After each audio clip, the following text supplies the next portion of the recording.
प्रिया है, मैं BA third year की छात्रा हूँ। मैं आपके सामने शेषा सूरी के जीवन के बारे में कुछ महत्वपूर्ण जानकारी लेकर प्रस्तुत हुई हूँ।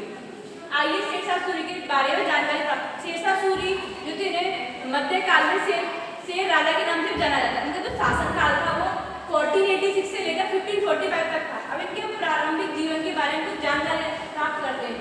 जैसे कि इनका जन्म था जो 1486 साल में हुआ था, जो कि बिहार में है, और इनका मूल नाम फरीद खान था। पृष्ठभूमि में ये कि जागीरदार के बेटे, इनके पिता के पास 2 जागीरें प्राप्त थी, भाषापुर की और सासाराम की। फिर आता है इनकी प्रारंभिक सैन्य सेवा। ये बार खां के अधिक कार्य करते थे और बहादुरी के लिए जाना जाता था। फिर आता है शेर खां की उपाधि। इन्होंने अकेले एक बाघ को मारा था, इसके कारण इन्हें शेर खां की उपाधि दी गई थी। फिर हम इनके सैन्य उपलब्धियों के बारे में जानकारी देखते हैं, जो कि निम्न प्रकार से हैं। जैसे कि युद्ध, इन्होंने हुमायूं को 2 बार युद्ध में हराया था, इसके कारण इन्होंने निर्वासन करने मजबूत होना पड़ा था।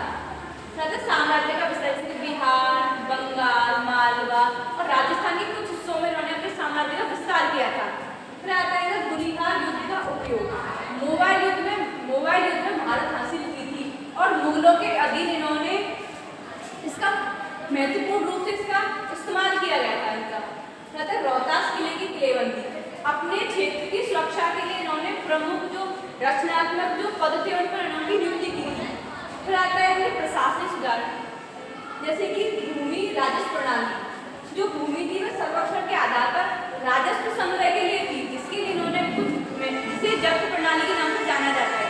फिर आता है मुद्रा सुधार। इन्होंने जो प्राचीन काल से चले आ रहे थे सिक्के उनको बंद करके उनकी जगह पर चांदी, तांबे और सोने के सिक्के जारी किए थे, जिसे आधुनिक मुद्रा का अग्रदूत कहकर जाना जाता था।